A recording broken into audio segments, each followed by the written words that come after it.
Okay, personally, I think the lack of preseason and OTAs and mini camps is going to have little to no effects on the Texans because the Texans aren't the only team that are going through these things. All 32 teams in the NFL are going through the same things. No OTAs, no mini camps, no preseason, no joint practices, all that stuff. No team can do that. So every single team is going through the same thing.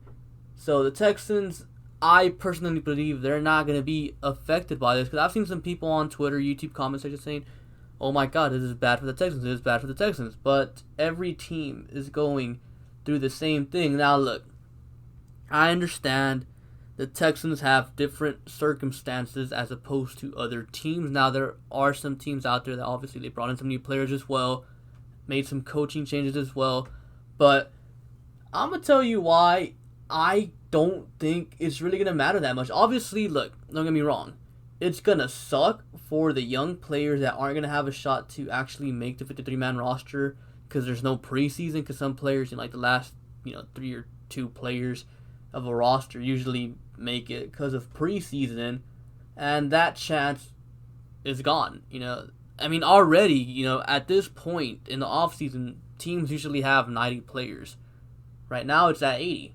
They have to cut down their team to 80. The Texans have already started making their cuts. Now, look, I understand, and this is like one of the bigger concerns with Texans fans, that the Texans have a new offensive coordinator. Now, that's a big issue. It's not a big issue. Why? Tim Kelly is calling plays. Tim Kelly is the OC under Bill O'Brien. This is still Bill O'Brien's scheme. The scheme isn't changing. The play caller is. It's still the same scheme. Now, don't get me wrong.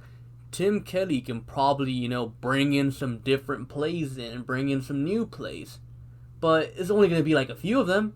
Like a few new little wrinkles to the playbook. He's not completely overhauling the whole thing. So the players, they're not going to have to learn a whole brand new offense type of thing. No, it'd be different if, Bill O'Brien brought in, I don't know, Gary Kubiak as his OC. It'd be a completely different scheme. And, the players have to learn that and all that stuff. But no, it's the same scheme with a few different plays wrinkled in there with a different play caller. Now, Tim Kelly, some people might say, experience as a play caller, whatever. Regardless, preseason play calling is a whole different animal from regular season play calling. If Tim Kelly went out there and called plays during this preseason, if there was one, he still would have been, for the most part, in the same boat. Because in preseason, it is all vanilla. It's all vanilla, so it doesn't matter if he got a chance to call plays in preseason or not, because nobody was trying. They were just calling basic stuff. So it's not a big deal with Tim Kelly. And honestly, with Anthony Weaver as a new DC as well, I don't think it's that big of a deal either, because they said it's a somewhat of a hybrid defense between Cornell's and what's his name, Rex Ryan's defense, with a little bit more man coverage and blitzes involved. So again, different play caller, for the most part the same scheme with a few different wrinkles thrown out in there. It's not that big of a deal. And the same thing I said about Kelly calling plays in preseason, the same thing applies to Weaver. Preseason is vanilla. Nobody's trying in preseason. They're not calling actual plays. They're not putting actual plays on film for the other team to study before week 1 games. No, it's just all, basic stuff. Vanilla. You hear it every single year, and it's true. Watch the film. It's like basic stuff. Now, here's the other thing. The new players the Texans brought in my opinion, there's 4, bigger name players, not counting the rookies. So, that's Brandon Cooks, David Johnson, Randall Cobb, and Eric Murray. I'm counting him as a big player because he's going to be starting safety opposite Justin Reed. Now look, Brandon Cooks, yes, he's coming to a new team. So is David Johnson. So is Randall Cobb.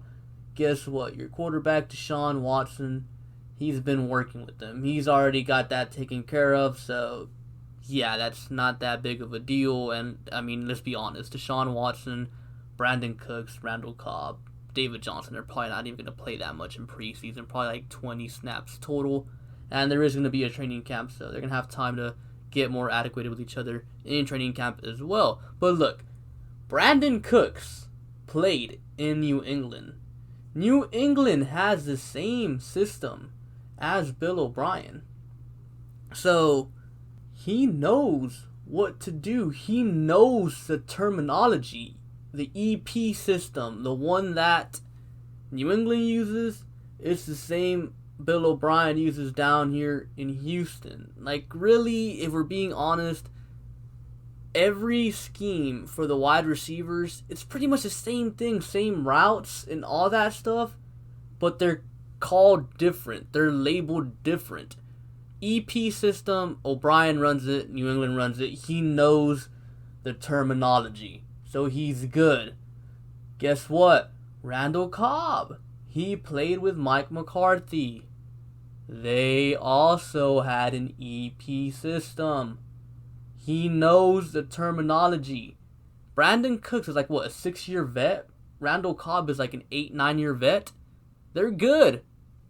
They're good. They're already getting practice time with Deshaun Watson. They know the terminology. Like, they're going to be good. Like, they're not going to miss a step. And as for David Johnson, like, bro, he's a running back. We traded for, what's his name? Carlos Hyde, like, 8 days before the season started. And he came in here and had, like, 1,000 yards rushing. David Johnson, we got him back in March. You're telling me he's not going to be able to learn the system? He's a smart guy, too. He played under Bruce Arians. I'm pretty sure he knows the route terminologies that he's going to run. You know, the very limited routes a running back runs. And I'm pretty sure he already knew, like, the other routes, too. Like, if you line him up in the slot or line him up out wide, David Johnson's going to be fine. And, I mean, as a running back, like, you just run the ball. Like, that's why for rookie running backs, it's so easy for them to have success coming out of college their rookie year, because you're just running the ball, bro. Like, obviously, you got to make your reads and stuff, but, like, for the most part, you know, find the open hole. So, David Johnson is going to be fine. Now, Eric Murray, he's coming on to a new team. Like, honestly, bro, Eric Murray, preseason or no preseason, OTAs or no OTAs, let's be real, the dude was not going to be good regardless. So, I mean, does it really affect him? Probably not. Now, let's move on to the rookies. Let me say this about the rookies. Every team is having rookies join their team. Every rookie that's joining a team is having to learn a new offense or defense. So the Texans are not at a disadvantage when you compare our rookies to, I don't know, the Ravens rookies or the Chiefs rookies or the Packers rookies. You know, like, they're all in the same boat. But let me tell you this. The Texans have an advantage in this way. They only drafted 5 players. 5 players. Blacklock, Grenard, John Reed, Charlie Heck, and Isaiah Coulter. Those are the 5 players they drafted, and if we're being honest, Isaiah Coulter is probably going to get IR stashed. So that makes it 4. Now, why is that an advantage? Well, these rookies, they don't have OTAs. They don't have rookie minicamps. They don't have minicamps to learn this stuff. They don't have the preseason either. So, they're going to kind of be thrown into the fire week 1. So if anyone's getting affected, it's all the rookies who all have to learn at the same pace, though. All the rookies are kind of going to be thrown into the fire week 1. The good thing is, the Texans only got 4 of them. Well, 5 of them. Isaiah Coulter, IR stashed. What's his name? Charlie Heck, he's not going to see the field. And then you have John Reed, he's, you know, very rarely going to see the field. Grenard, he's probably not going to see the field to, like, or consistently to, like, week 6. Blacklock's the only one you got to worry about. Really. Now compare that to other teams like Minnesota. They had like 12 rookies that they drafted. How do you think they're going to do? How do you think they're going to deal with that? The Texans are in a good spot. They're not going to be affected that much by this whole lack of preseason. Like, everyone's going to be affected the same way. So whenever the Texans start 4-2, do not make an excuse. Oh my God, the only reason the Texans are 4-2 is because of this whole lack of preseason and stuff. No, every team is going through the same thing. Now, I will say this. Bill O'Brien, I gotta give him credit, man. I said this in another video. He was smart. He traded some of our picks away. Traded up 2 picks to get Charlie Heck, which I thought was dumb. He traded away one of our 7th round picks to the Saints for a 6th round pick next year. I mean, at the time, I didn't really care much about it, but, he traded away picks. He made our draft class smaller, and he was smart for that, because if we had a bigger draft class, then we'd be in a tough spot. And Bill O'Brien already said this is a veterans year. He's going to rely more on veterans. So, guys like Scotty Phillips, they're not going to make the team. Like, I'm sorry to break it to you. Like, he does not have preseason to make the team. So, if we had other rookies that we drafted, it would be really difficult to put them on the team over veteran guys who have been there, done that type of thing, So, I got to give O'Brien credit for that. He did a good job predicting that the corona wasn't going to go away anytime soon. So, he gets credit for that because, like I said, not many teams, predicted it. Like I said, the Vikings, they had like 12 players that they drafted. So, now they're in a tough spot. You got to have all these rookies up to speed week 1. It's not going to look pretty because, like I said, if anyone is affected in all this, it's the rookies. They're going to be thrown into the fire week 1. And that goes for every team in the league, unless, they're not starting rookies. But, I mean, what team wouldn't start a first-round rookie or something like that? Or, a early second-round rookie like Ross Blacklock? So, personally, I don't think the Texans are at a disadvantage compared to other teams.